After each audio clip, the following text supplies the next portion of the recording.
Hello everyone, this is Mr. Dilshad Ahmed, and now I'm going to explain a brief about 5G technology, new radio, and now it is a very hot topic in a communication field actually. Now we'll see the first what content actually I'm going to deliver the presentation outline. There's a cellular generation that is very much important to understand this cellular generation, how actually this proceeded to achieve to get till now the 5G. Now we'll see the what motivation actually towards the 5G and the country distribution contributions, how these countries contributed to the 5G networks. Then what is actually ITU and 3GPP role in developing of this technology specification and all, we'll see that. Then the specification hexagon to understand 5G and 4G and 5 key technology behind that actually. And we will conclude. Let's start. So as we know, so we'll first pointer laser pointer. So cellular generation. At from first G itself, it is from 1970s onward it started to development, but it is deployed in after the 1985. That is 1980 actually. It is just based on the voice services only. No data, no nothing is there. And there is a multiple technology system like the AMPS, NMT, and TEX. AMPS just advanced mobile phone system is there. There is the NMT, that is not a Nordic mobile telephony, and there is a total access communication system TACS, especially for the UK. This TACS especially for the UK. And now the key characteristics there is for this technology for one generation was the FM, FDMA. This actually used in 1G, and there is a band of 824 to 894 megahertz and 30 kilohertz of bandwidth of channel. It was analog actually, very poor security. And only 2.4 kbps is effective speed. So it was no use, but at that time actually it came, so it was very good at that time only. So after the 90s, 90 actually 2G, and this is the era of GSM, the dominant technology of GSM in 2G, and 64 kbps is still very less here, the effective speed of that. And here the era of that the text messages MMS is started from GSM from 2G, and little bit improvement further that the 2.5G improvement here we got to improve the data rate of 144 kbps. So it is the era where the email and web browsing is started. And the further of that, I said the 2.5G, a little bit enhancement that is called as the GPRS, and CDMA is like that, and email and web browsing is started just here in itself. Then we reached the era of 3G, that is the 2000. So main technology in 3G is dominated is a WCDM and HSPA, and it was the high speed data actually, initially 2 Mbps, and from this year only the era where the global roaming started actually, from 3G itself, global roaming started. And the more the TV and video streaming smartphone era, this era here itself. And as we know, here was is one work that is China introduces SCDMA system, that was the TDD system, and first TDD system introduces in the cellular world, that is it was the big landmark that China did, the first TDD system. And the first iPhone actually, iPhone also introduced in 2007. It was GSM and 3G cellular communication system. And unfortunately, as we know, at the same time, YouTube also introduces. So watching videos on mobile phone increasing required more and more data. Also, Facebook introduces at that time. So we can summarize broadly from 2000 to 2010, lots of data hungry apps started. So we required more and more data. So that motivated towards 4G actually. So 3G system not able to handle that type of data load, that type of data traffic. So we moved towards the 4G. And 4G came at 2010, actually deployed. It was a truly data system. There was nothing for the voice communication for the voice. Even voice is packetized and sent by the that is packetized as sent. We required a app to do this. After that, there is a voice over LTE came and overcame this disadvantage. So key technology in 4G is LTE and WiMAX. LTE actually the Qualcomm company generated and developed this LTE, and WiMAX is actually introduced by the Intel. So it actually TDD and FDD enable data speed up to 10 Mbps and voice over IP and lots of things. So it is the era of Netflix came, online series, data series, online games, lots of things came. It maintained a latency of 12 milliseconds. Still, it was very good. 4G was very good according to data, but it didn't develop It didn't actually develop for maintain a low latency, extremely large data rate, control application. It was not developed for that. So that motivated for the 5G. As 5G was very good, but not designed for low latency, extremely large data rate, control applications, not for large number of IoT devices at a time. There is a user experience, there is a user density. If user density very large, the 4G will go down. Not for high user density. So these all things actually the drawback of 4G, or we can say not designed for that. So we all included in 5G. That is a 5G is what 5G in one line. It is a 4G plus much more. 4G all concept, not concept or features have 5G. 5G already has that all plus much more. So we'll see some countries actually, and in brief in one slide. From 2G it was GSM and the speed of 10 kbps, and mostly European country standard actually it is. European country actually basically dominated here, made that GSM. And then the 3G, the CDMA is there. CDMA is again Qualcomm, American company dominated here, Qualcomm, and American country developed this. The speed is a 0.5 to 20 Mbps. And we can say from that global and India, it is a very much important line. A GSM in globally deployed 1991, but in India after 4 years, that is in 1995. CDMA is already deployed in 2000, but in India it came 2010 effectively.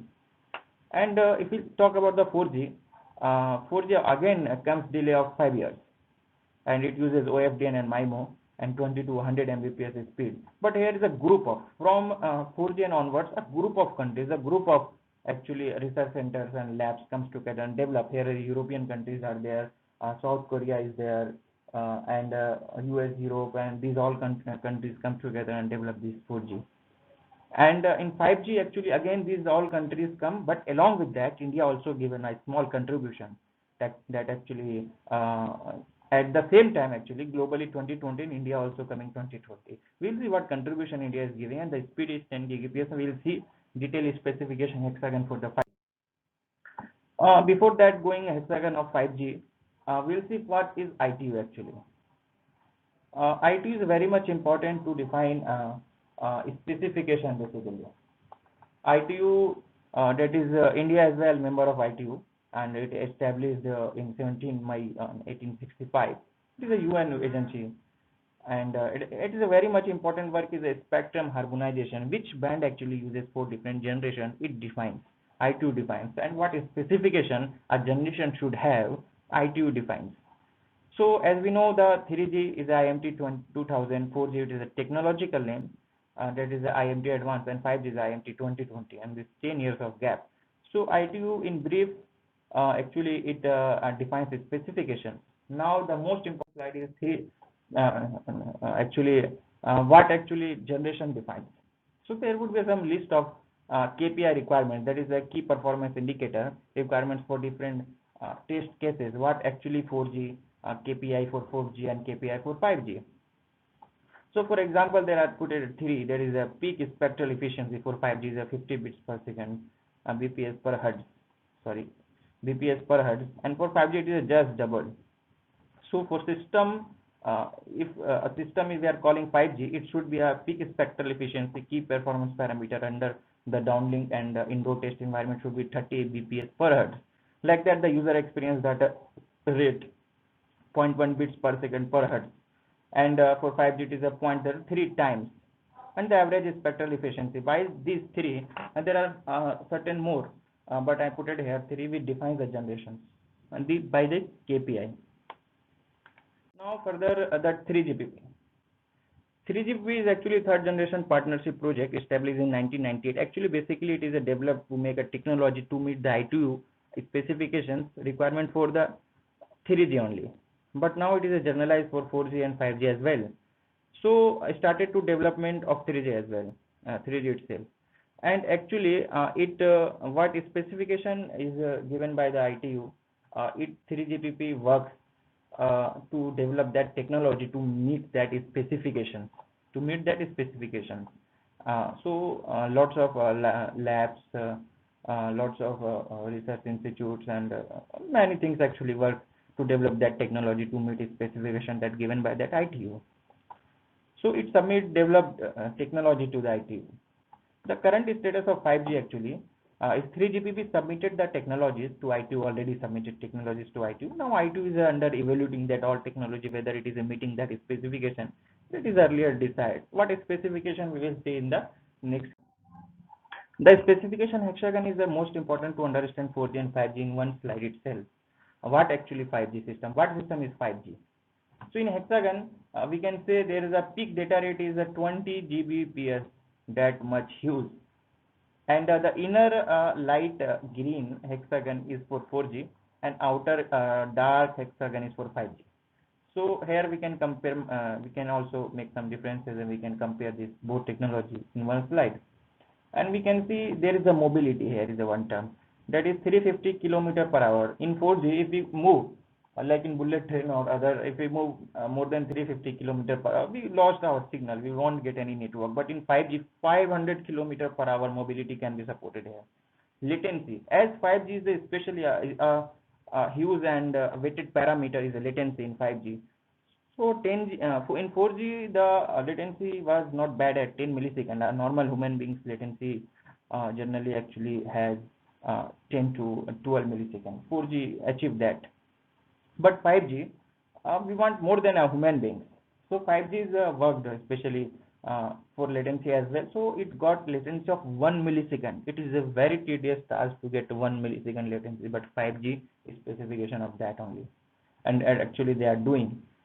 And the connectivity connection density, devices per kilometer square.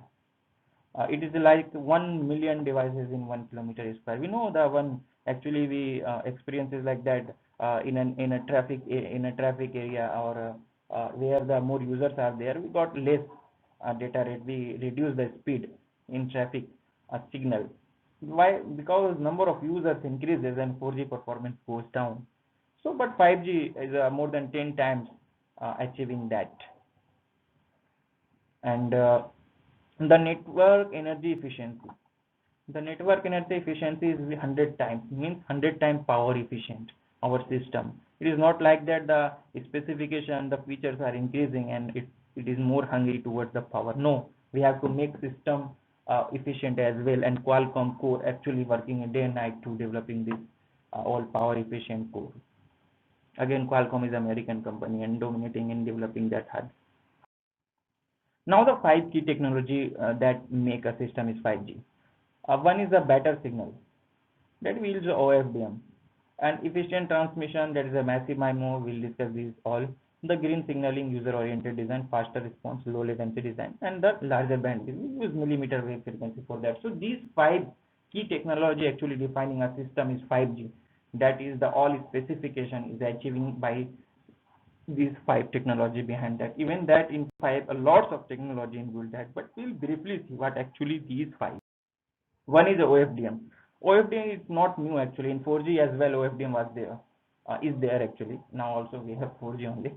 So OFDM, we know the serving multiple users in given spectrum. We cannot assign a complete user, so we have to make partitions over that. So it has much complication to digital spectrum. It is a very tedious task and lots of behind the technology, cognitive radio, SDR, software defined radio, and all they are working over that spectrum by yet. But 5G is a much advanced than 4G. Some OFDM is used for 4G as well, but here is some different OFDM than 4G. As we know, the 4G smallest division possible of spectrum is a 15 kilohertz only, but in 5G there are multiple choices are there, like that 15 kilohertz per user, 30 kilohertz, 120 or 240 kilohertz, and even we can mix up that and use.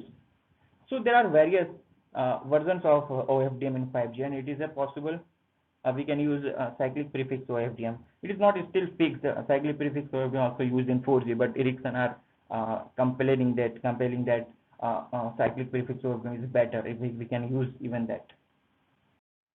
Now the massive MIMO, what actually it is. Nowadays in 4G, what we do, we transmit all around, and hopefully user equipment will receive. It would come under that trend. If user equipment, yes, it is essential. If user equipment has that much power to receive that signal, we transmit all over. We use some sectored concept, and according to that we transmit. But in 5G, we only transmit where it is required. We don't waste our power. We have to make 100 times efficient. We don't waste our power. That is a massive MIMO concept is there. Here is a picture is shown. There is a 64 transmitter and 64 receiver. And it is not like that. Some people think that 64 receiver inside one system. No, they are at a time 64 devices. It is a transmitting from one base station at a time. So 64 transmitter is there, and the 64 beam actually forming. That's called as a beam former. So from that 64 beams at a time, 64 users are there. So throughput is enormously increases. As you know, the capacity formula is the NW, and number of antenna. It is a broad actually AWGN channel capacity inside also lots of things. I'm just briefing. So NW log to 1 plus SNR. N is the number of antenna. If N is increases, the capacity enormously increases. So we do not transmit signals where it doesn't require. We only transmit where actually it is required. It should transmit. And so this is a massive MIMO concept, and where at a time we are serving from that capacity to all users. We are not dividing, we're not participating, we're not cutting our capacity.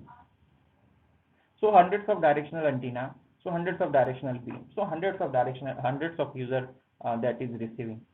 Again, in there is a NOMA concept is there. There is a non-orthogonal multiplexing working on power, and again lots of things in that actually. But I'm just saying the brief. That is what is actually massive MIMO here. We don't waste our power like 4G. 4G is just power wasting. User oriented design, user equipment oriented design. This is a very much important actually, because as we know, in morning time there are more users, but in night time the users are less. But in 4G, what it happens actually, we cannot shut down our system. We cannot shut down our base station. We cannot actually shut down a part of bandwidth, because in 4G base station has to transmit entire bandwidth even in a night. In LTE, transmit reference signals all, and also called as some paging signals throughout the bandwidth. So sleep cycle is a very much more difficult in 4G. We cannot sleep cycle maintain in 4G. But what 5G did, at night 5G is very efficient sleep cycle in 5G. Most of bandwidth we can shut down when user is not there. So very much power efficient, as we already know our goal is 100 times more efficient power than LTE.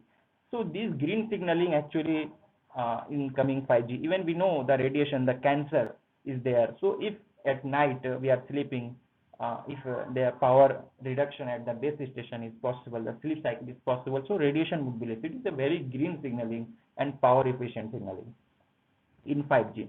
It is a very good feature in 5G actually. We can shut down a part of bandwidth.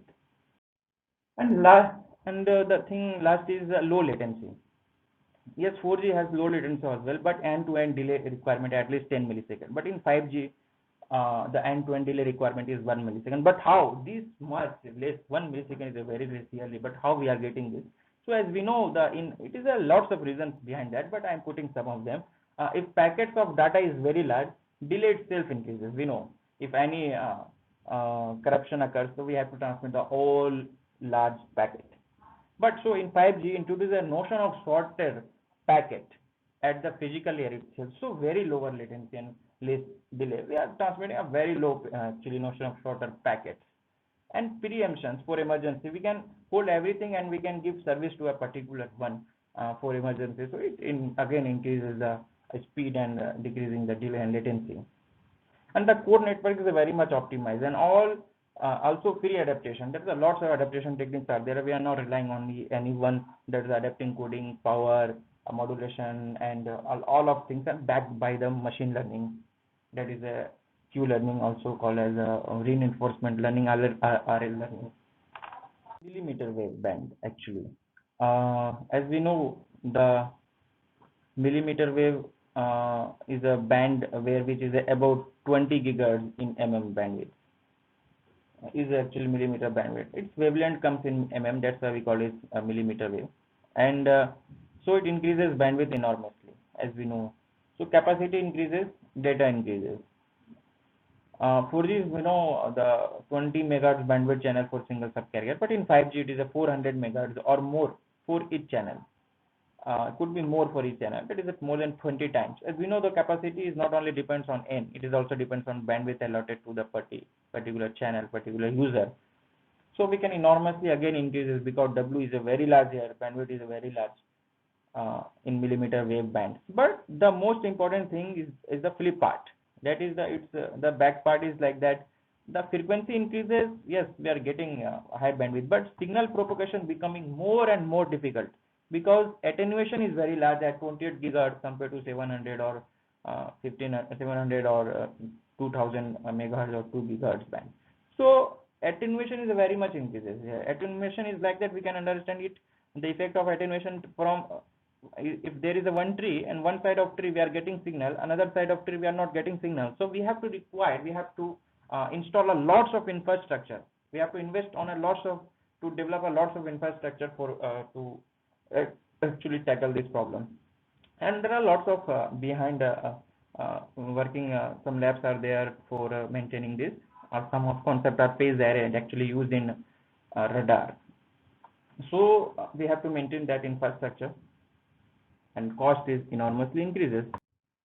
So status like that: release 15 and release 16 and release 17. Three releases would be there for 5G, and release 15 already released and given to the user equipment vendors to develop their hardware according to that release 15. Release 16 would come in some next month. It could become and end of 2020. Release 17 waiting and could come in 1 to 2 years. At last, I will conclude like that 5G is a very much advanced than 4G and also too difficult than LTE. Around the globe, different organization lab are working to reach benchmark of 5G. India also giving a considerable contribution to 5G. Some IITs research lab, one lab is a Samir lab, Samir research lab actually working on a MIMO, and all working for 5G development.